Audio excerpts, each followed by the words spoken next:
Hey Rachel, have you ever heard of a Finnish prophecy author named Samuel Tuominen? No, I don't think so. Should I? Well, I just finished reading his book, To Whom the Majesty of Kingship Has Not Been Conferred, The Antichrist Revealed. And I have to say, the last chapter is quite fascinating. It's one of the most fascinating interpretations of Daniel chapter 11 I've ever come across. Really? That chapter is usually either ignored or explained away as ancient history. Exactly. But Tuominen doesn't just stick with the old Seleucid narrative.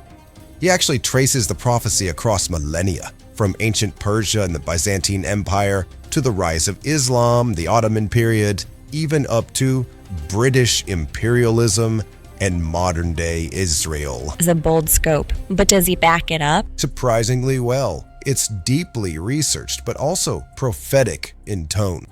And here's the thing. His take on verses 10 through 19 blew my mind. He connects them directly to World War I, the fall of the Ottoman Empire, the Balfour Declaration, and the beginning of the modern Middle East conflict. I haven't seen anyone else draw those connections so clearly. Sounds like it deserves more attention. Maybe we've been looking at Daniel 11 too narrowly all along. That's what I'm starting to think. And if he's right, we may be watching prophecy unfold in real time. Then he said to me, "Do not be afraid, Daniel, for from the first day that you set your heart on understanding this and on humbling yourself before your God, your words were heard, and I have come in response to your words. Now I have come to explain to you what will happen to your people in the latter days, because the vision pertains to the days still future." Oh, hello. I'm Daniel. Yes, that Daniel. The lions, the dreams, the prophecies, it's all true. And if you're wondering about the British accent, well, I did spend some time around the royal court, though not quite the one you're thinking of. Let's just say I've picked up a few things over the centuries. Just popping in for a second, didn't mean to interrupt your video, but I felt I should say I honestly didn't understand half of those visions myself. No, really, not a clue, but I do know this. They weren't about Babylonian cooking recipes or how to train lions. They were about my people, the future of the Jewish nation. The messenger told me that quite clearly, actually. Something about Persia, Greece, the beautiful land. That's Israel, by the way. And yes, Egypt too. But the details? Not my department. I wasn't even supposed to understand them. Just write them down and wait for people like you to figure them out thousands of years later. And now I will tell you the truth. Behold, 3 more kings are going to arise in Persia. Then a 4th will gain far more riches than all of them. As soon as he becomes strong through his riches, he will stir up the entire empire against the realm of Greece. Daniel chapter 11 verse 2 begins with a prophecy that seems deceptively simple.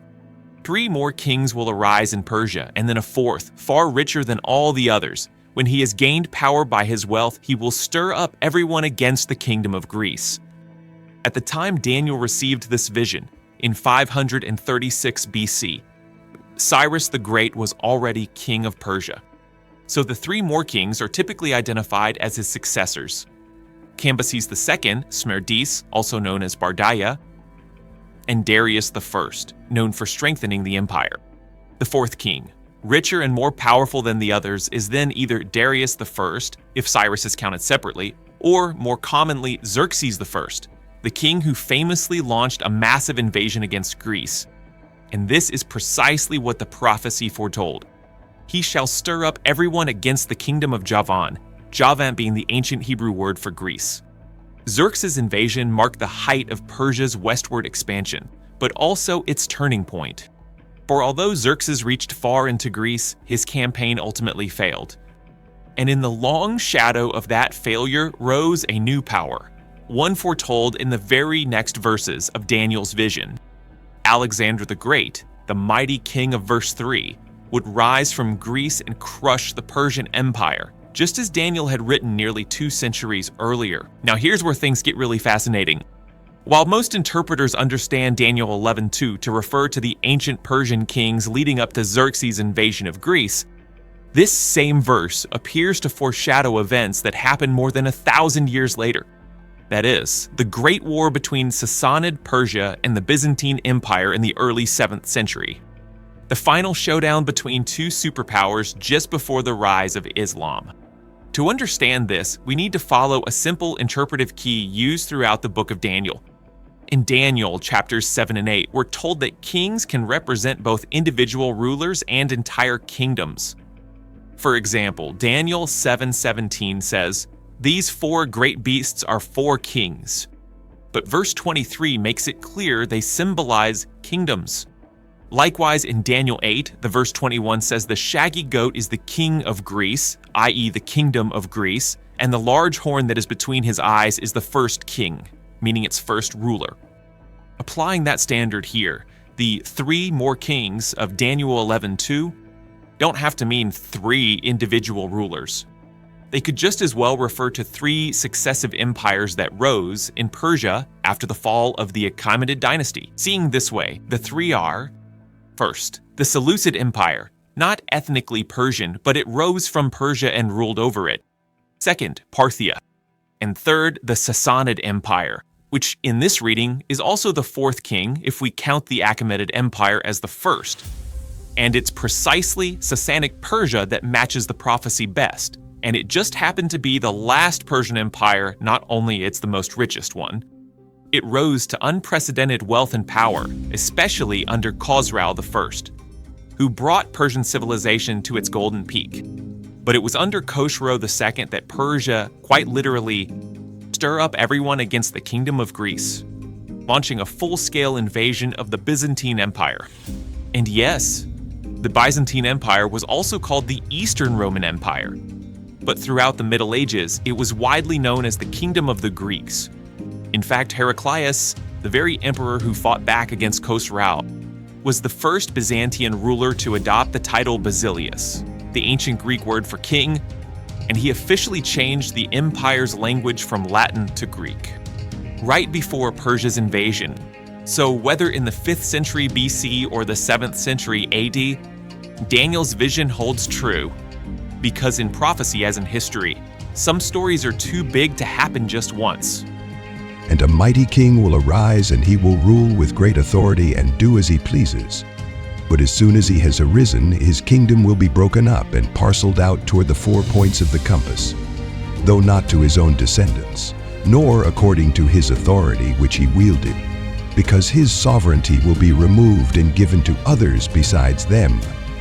What's truly fascinating is that the mighty king in verse 3 doesn't just describe Alexander the Great, but also fits Emperor Heraclius of Byzantium 1,000 years later.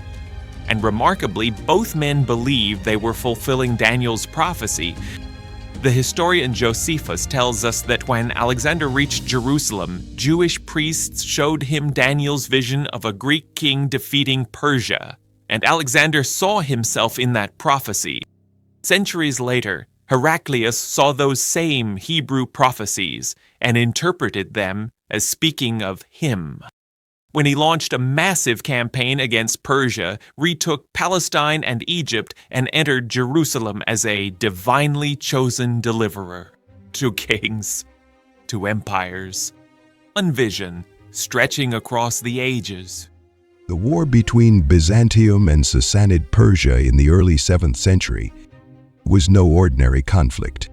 It was the next great upheaval in the land of Israel, the most devastating since the crucifixion of Christ and the destruction of the Second Temple, and it did not go unnoticed by history. For the first time, all 3 great monotheistic faiths, Judaism, Christianity, and soon Islam, stood at the brink of a world about to change forever.